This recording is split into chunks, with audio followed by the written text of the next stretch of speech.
Hello students, स्वागत है आपका हिंदी क्लास की सीरीज़ में। आज की इस सीरीज़ में हम 9वीं कक्षा आलोक भाग 1 में संकलित एक कविता पढ़ेंगे जिसका शीर्षक है दोहा दशक और उसके कवि हैं बिहारी लाल। दशक से यहाँ तात्पर्य है 10, यानी जो हम कविता पढ़ेंगे उसमें 10 दोहे हैं। तो आइए सबसे पहले कवि बिहारी लाल के बारे में सामान्य जानकारी देख लेते हैं।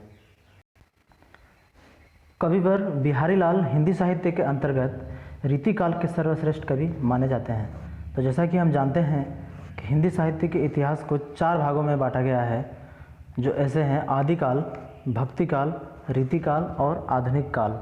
तो जो कवि बिहारी लाल जी थे वो रीतिकाल के सर्वश्रेष्ठ कवि माने जाते हैं। हिंदी के समस्त कवियों में भी आप अग्रिम पंक्ति के अधिकारी हैं, यानी जितने भी कवि हैं हिंदी साहित्य के, उनमें आगे की पंक्ति में इनका भी अधिकार है।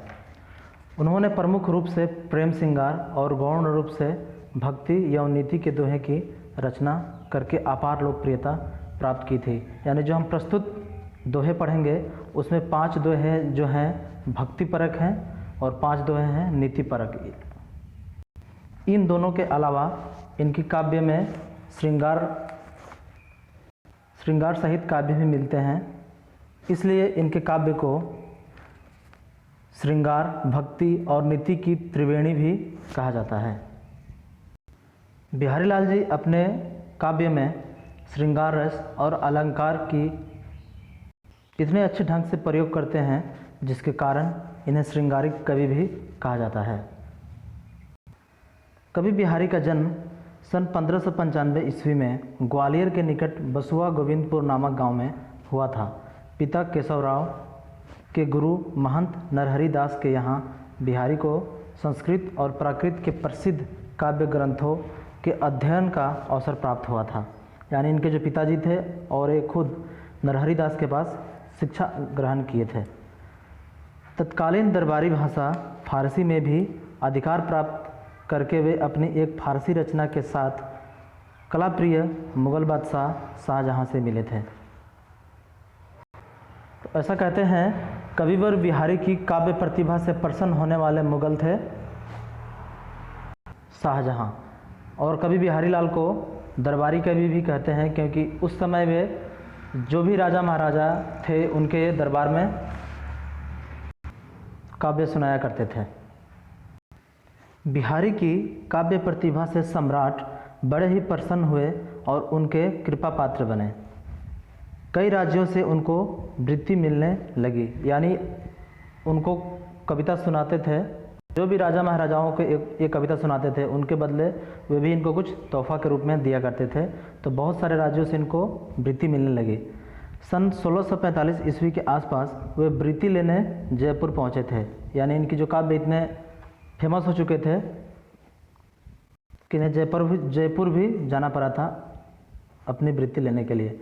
वहाँ के महाराज जयसिंह और चौहानी रानी के आग्रह पर कवि बिहारी जयपुर में ही रुक गए तथा प्रत्येक दोहे के लिए एक असरफी की शर्त पर काव्य रचना करने लगे।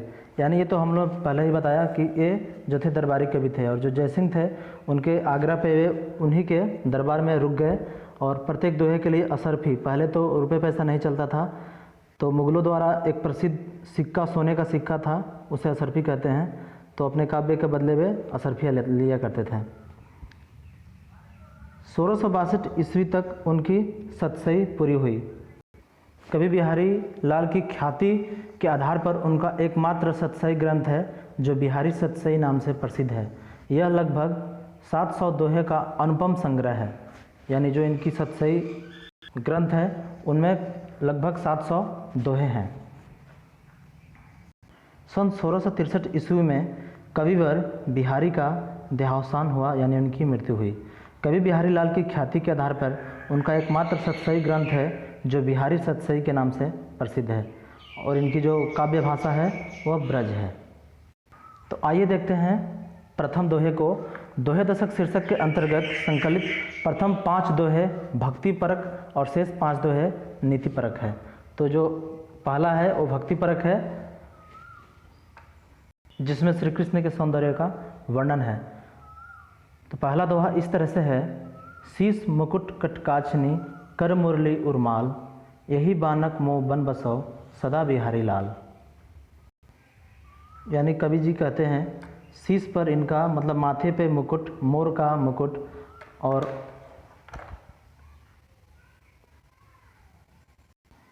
कमर में पहने पीतांबर यानी पीला वस्त्र, तथा हाथ में लिए बांसुरी का रूप और गले में जो माला पहने हैं, उनका यह सौंदर्य देखकर बिहारी को बहुत ही सुंदर रूप लगता है। तो इस यहाँ पर हम देखते हैं, यहाँ कवि बिहारी ने भगवान श्री कृष्ण की मनोहरी छवि का वर्णन करते हुए उनके प्रति अपनी अनन्य प्रेम, अगाध श्रद्धा और परम भक्ति प्रकट की है। बिहारी अपने इस दोहे में कहते हैं, हे कान्हा, तुम्हारे हाथ में मुरली, कर मतलब हाथ, कर में मुरली हो, सर पर मोर के मुकुट हो, तुम्हारे गले में माला हो और तुम पीली धोती पहने रहो, इस रूप में तुम्हें हमेशा मेरे मन में बसते हो। यानी यह रूप उनको बहुत ही अच्छा लगता है। दूसरा दोहा है, कोउ कोरिक संग्रह हो, कोउ लाख हजार, मो संत जदुपति सदा, विपति बिदारन हार। कोउ मतलब कोई, कोरिक मतलब करोड़, यानी कोई करोड़ संग्रह करता है, कोई लाख संग्रह करता है, लेकिन मेरे संपत्ति श्री कृष्ण हैं। जदुपति यहाँ पर श्री कृष्ण को बताया गया है। उस हमेशा कवि के जो संपत्ति हैं, जो भी धन दौलत है, वो श्री कृष्ण ही है, क्योंकि वो हर विपत्ति, विपत्ति मतलब विपद, बिदारन हार मतलब विपत्ति को नष्ट करने वाले, दूर करने वाले। तो इसको हम ऐसे समझते हैं। इस दोहे के माध्यम से कवि यहाँ कहना चाहते हैं कि कोई हजारों, लाखों या करोड़ों की संपत्ति संग्रह करे, किंतु मेरी संपत्ति तो वही है, वही सदा विपत्ति के नाश करने वाले श्री कृष्ण जी हैं, क्योंकि संपत्ति इनकी वही है। जब भी कभी मुसीबत में रहते हैं, श्री कृष्ण उनकी मदद करते हैं। दोहा दशक का अगला दोहा है, या अनुरागी चित्त की गति समझो नहीं कोई, ज्यों ज्यों बोड़े श्याम रंग, त्यों त्यों उज्ज्वल होय। तो यहाँ अनुरागी का अर्थ है प्रेम, चित्त मतलब शरीर, हृदय, गति मतलब स्वभाव, समझे मतलब समझना, नहीं मतलब कोई, नहीं कोई मतलब कोई नहीं। यानी जो भी ईश्वर से प्रेम करने वाले व्यक्ति हैं, उनके हृदय को कोई समझता नहीं है। ज्यों ज्यों बूढ़े श्याम रंग, यानी जैसे जैसे बूढ़े मतलब डूबना, श्याम रंग यानी श्री कृष्ण की भक्ति में जैसे जैसे डूबता है कोई भक्त, त्यों त्यों उज्ज्वल होए, वैसे वैसे उसे ज्ञान का भंडार मिलता है, उसका हृदय स्वच्छ होता है। तो इसको हम ऐसे समझते हैं, इस दोहे में कभी ईश्वर भक्ति पर प्रकाश डाले हैं और कहते हैं कि ईश्वर से अनुराग या प्रेम करने वालों को तथा उनके मन के स्वभाव को कोई नहीं समझ पाता। वे जैसे ही कृष्ण या ईश्वर की भक्ति भावना में डूब जाते हैं और लीन हो जाते हैं, त्यों मतलब वैसे ही उनका मन शुद्ध तथा स्वच्छ हो जाता है, उनके अंदर प्रेम और ज्ञान का उजाला भर जाता है। यानी जैसे जैसे कोई भी भक्त भक्ति करेगा, वैसे वैसे ही उसका मन पवित्र होगा, स्वच्छ होगा, उसके हृदय से छल कपट दूर होगा। अगला दोहा है, जप माला छापै तिलक, सरै न एको काम, मन काचय नाचय वृथा, साचय राचय राम। इस दोहे के माध्यम से कविवर यह कहना चाहते हैं कि बाहरी दिखावा या आडंबर से भगवान को खुश नहीं किया जा सकता। अगर हम सच्चे रूप से ईश्वर की पूजा आराधना करेंगे तो हम पर कृपा अवश्य करेंगे। तो जप माला यानी माला जपना, छापे यानी बहुत सारे लोग भक्ति भावना में अपने शरीर पे कुछ न कुछ छपवा लेते हैं, तिलक यानी बड़े बड़े टीका करके, सरे ना एको काम मतलब एक भी काम पूरा नहीं हो, सिद्ध नहीं होता। सरे का अर्थ है सिद्ध ना होना, एको काम मतलब एक भी काम। मन काचे नाचे वृथा यानी जो हमारा मन है वो इधर उधर चंचल होके घूमता है, उससे कुछ होने वाला नहीं है। साचे राचे राम, साचे से अर्थ है सच्चा भक्ति करेंगे तो राचे मतलब जो राम है, अगर हम सच्ची भक्ति करेंगे तो हमें निचस करके प्रसन्न होते हैं, मतलब हमें सच्ची भक्ति करेंगे तो हम पर प्रसन्न होते हैं। तो इसको हम ऐसे समझते हैं, जप यानी मंत्र पाठ, माला गिनने या तिलक लगा लेने से एक भी काम सिद्ध नहीं हो सकता। मन को चंचल रखकर बाहरी दिखावा या आडंबर सब बेकार है। जब मन सच्चा हो तो ईश्वर या राम अवश्य प्रसन्न होते हैं। राम सत्य से ही प्रसन्न होते हैं, आडंबर से या फिर आडंबरों से नहीं, जो बाहरी दिखावा करते हैं उनसे नहीं। अगला दोहा है, कीजय चित सोई तरे जिहि पतितुन के साथ, मेरे गुण अवगुण गणनो गणो न गोपीनाथ। गोपीनाथ यहाँ पे श्री कृष्ण को कहा गया है। कीजय चित, चित मतलब शरीर हृदय, सोई तेरे जैसा तेरा, जिहि पतितुन यानी जैसे, पतितुन मतलब पापी, पापियों के साथ, मेरे गुण, गुण मतलब गुण, अवगुण मतलब अवगुण, गणनो मतलब होता है समूहों के मतलब गुण और अवगुण को मिला के, गणो न गोपीनाथ, गणो न मतलब उसकी गणना मत कीजिए। इस दोहे को अर्थ ऐसे देखते हैं, इस दोहे के माध्यम से कभी कहते हैं कि मनुष्य का हृदय जिस कार्य को शुद्ध रूप से करना चाहता है, यानी कीजय चित सोई तेरे, यानी जो आपको अच्छा लगता है उसी काम को करना चाहिए। मनुष्य को वही कार्य करना चाहिए जिससे उसका उद्धार हो सके। कभी अपने जीवन में किए अपने गुण और अवगुण को श्री कृष्ण से न गिनाकर यह चाहते हैं कि जिस तरह श्री कृष्ण ने उन पापियों के साथ बर्ताव किया है वैसा ही कवि के साथ भी करें, तब जाकर कवि का जीवन उद्धार होगा। आशा यही है कि कवि अपने जीवन में किए दोष और बुराइयों की क्षमा याचना करते हैं। हमारे गुण और अवगुण के अनुसार ही हमें जो कुछ भी प्राप्त होता है वो मिलता है ईश्वर से। तो इस तरह हमने 5 भक्तिपरक जो दोहे थे उसको समाप्त किया। आगे है नीतिपरक, जिसमें कुछ ज्ञानपूरक है। इसका पहला यानी छठा है, चटक न छाड़त घटत हूँ, सज्जन ने हो गंभीर, फीको परे न बरु फटे, रंगियो चोल रंग चीर।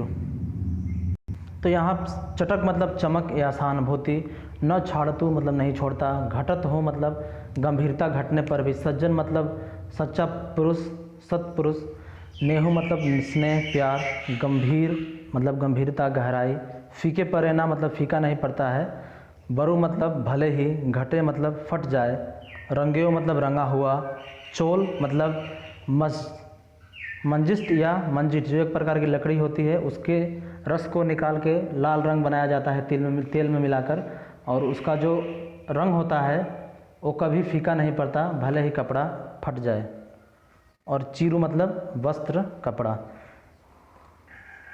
तो इस दोहे का अर्थ ऐसे है, सज्जनों से मिला ज्ञान, सहानुभूति तथा स्नेह का रंग कभी नहीं घटता, भले ही उनका मित्र निर्धन तथा निर्बल हो जाए, सज्जन व्यक्ति उनका साथ कभी नहीं छोड़ते हैं।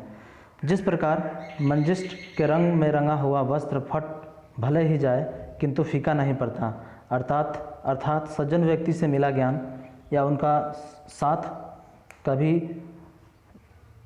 वो हमारी कभी साथी नहीं छोड़ते और उनका जो ज्ञान मिला है वो बेकार नहीं होता, भले ही हम उनसे दूर ही क्यों ना हो जाए। यानी जो अच्छे मनुष्य होते हैं वो अपने मित्र को हर स्थिति में सहयोग करते हैं, जिस तरह से मंजिष्ट का रंग फीका नहीं पड़ता वैसे ही। अगला दोहा है, नए विशसीय लखी नए, दुर्जन दुसह सुभाए, आटे पर प्राणन हरे, कांटे लो लगी पाए। तो यहाँ पे नए विशेषी से अर्थ है, इन पर विश्वास न कीजिए। लखी मतलब देखते ही देखकर, नए मतलब नम्र होते हुए, दुर्जन मतलब दुष्ट लोग, जैसे हम लोग ने यहाँ पे पाया था सज्जन, उसका विपरीत होगा दुर्जन। उसके बाद दूसरा मतलब दुस्साहस, सुभाय मतलब स्वभाव, आंटे पर मतलब दुख में पड़ने पर, अवसर मिलने पर, प्राणन हरे मतलब प्राणों की हरण मतलब तकलीफ में पहुँचाते हैं, कांटे मतलब कांटा, लो मतलब की तरह मतलब कांटे की तरह, लगी पाए मतलब जैसे कांटा पाँव में चुभकर हमें दर्द देता है, वैसे दुर्जन लोग, दुष्ट प्रकृति के लोग भी हमें तकलीफ देते हैं। तो इसका अर्थ इस तरह से है। प्रस्तुत दोहे के माध्यम से कवि बिहारी लाल जी यह कहना चाहते हैं कि किसी भी व्यक्ति को देखते ही देखते उन पर विश्वास नहीं करना चाहिए, यानी नए लोगों पर हमें तुरंत विश्वास नहीं करना चाहिए। वे दुर्जन यानी दुष्ट प्रकृति के भी हो सकते हैं, वह हमें दुख पड़ने पर तथा अवसर मिलने पर हमारे प्राणों का हरण करते हैं, यानी जैसे उनको मौका मिलेगा हम पर वे वार करते हैं, हमें कष्ट पहुंचाते हैं। जिस तरह कांटा पैरों में चुभते वक्त दर्द देता है, ठीक उसी तरह दुष्ट प्रकृति के लोग भी हर वक्त हमें दर्द ही देते हैं और वो चाहते हैं कि हमेशा हम दर्द में ही रहें। वे हमारी भलाई नहीं चाहते, अर्थात हमें नए लोगों से सतर्क रहना चाहिए, या फिर जो दुष्ट प्रकृति के लोग हैं उनसे हमें सजग रहना चाहिए। अगला दोहा है, कनक कनक तय 100 गुनी, मादकता अधिकाय, वहीं खाए बौराए जगू, यहीं पाए बौराए। तो यहाँ पे दो कनक का अर्थ, एक कनक का अर्थ है धतूरा, जिसे खाने से लोगों को नशा होती है, मदकता होती है। एक कनक का मतलब होता है सोना। मदकता मतलब वही होश खो देना अपना। अधिकाय मतलब अधिक होता है, वही मतलब वो खा के। बौराए मतलब पागल हो जाना। जगू मतलब जग। तो इसका अर्थ इस तरह से है। यहाँ एक कनक का अर्थ है सोना और एक कनक का अर्थ है धतूरा। प्रस्तुत दोहे के माध्यम से कवि यह कहना चाहते हैं कि सोना और धतूरा दोनों में ही नशा होता है। यानी जब ज़्यादा कोई व्यक्ति ज़्यादा सोना पा जाएगा तो देख के बर्दाश्त नहीं कर पाएगा, अपने होशो हवास को खो देगा। परंतु धतूरे की अपेक्षा सोने में 100 गुना अधिक मदकता या नशा होती है। जिस तरह संसार अधिक धतूरा या धतूरा खाकर पागल हो जाता है, बौरा जाता है, ठीक उसी प्रकार ज़्यादा सोना पाकर भी मनुष्य पागल हो जाता है। कहने का आशय यही है कि मनुष्य के पास ज़्यादा धन हो जाता है तो वह अहंकार से भर जाता है, घमंडी हो जाता है। अगला दोहा है, मीत न नीत गलित हवे, जो धरिए दन जोर, खाए खर्चे जो जुरे, तो जोरिए कोरीर। कोरीर मतलब करोड़ होता है। यहाँ पे मीत मतलब मित्र या दोस्त, न नीत मतलब नीति नहीं है, नीत मतलब नीत, गलित हवे यानी दुर्दशाग्रस्त होने पर, मतलब स्थिति अच्छा नहीं होने पर भी, जो धरिए मतलब जो रखते हैं, धन जोरी जो पैसा संचय करके रखते हैं, खाए खर्चे जो जोरी यानी खाने और खर्च करने के बाद अगर बच जाए तो मतलब तो जोड़िए या फिर संचय कीजिए, कोरेरी मतलब करोड़ों की संख्या में। यहाँ तो इसका अर्थ इस तरह से होगा।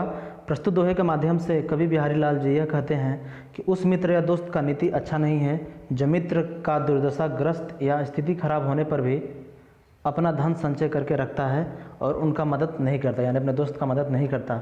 इस दोहे में कभी कंजूस व्यक्तियों का जिक्र किए हैं। वे सिर्फ खाने और खर्च करने के बाद अगर जो भी धन बचता है उस धन का संचय करके वे करोड़ों का धन संचय करने में ही लगे रहते हैं। अपने पैसों से किसी और का मदद या फिर उन मित्र का भी मदद नहीं करना चाहते हैं।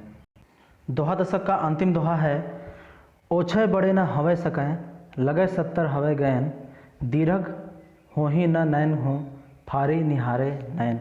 ओछे मतलब छोटे निकृष्ट व्यक्ति, नीच स्वभाव वाले, बड़े मतलब तो बड़ा महान, न हवे सके मतलब नहीं हो सकते, लगो मतलब लग जाए, छू लें, 70 हवे मतलब ऊंचा होकर या फिर बढ़ जाए, गैन मतलब गगन आकाश, दीर्घ मतलब दीर्घ बड़ा विशाल, हो ही ना मतलब हो नहीं पाता, नैक हूँ मतलब कभी भी, फारी निहारे नैन यानी अपने आँख को फाड़ कर देखने से भी कोई चीज़ जैसी रहती है वैसी ही रहती है।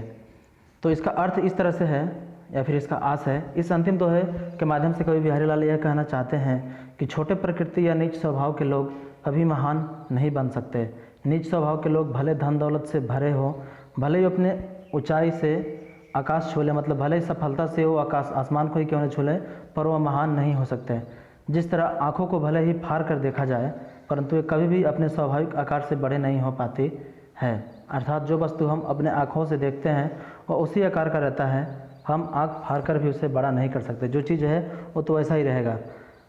उसी तरह नीच प्रकृति के लोग चाहे जितना भी धन संचय कर ले वो महान या श्रेष्ठ नहीं बन सकते। जिनका स्वभाव अच्छा नहीं है वो कभी भी महान या श्रेष्ठ नहीं हो सकते। तो मुझे आशा है कि आपको ये दोहा दशक अच्छे से समझ में आया होगा। मिलते हैं नेक्स्ट सीरीज में, तब तक के लिए धन्यवाद।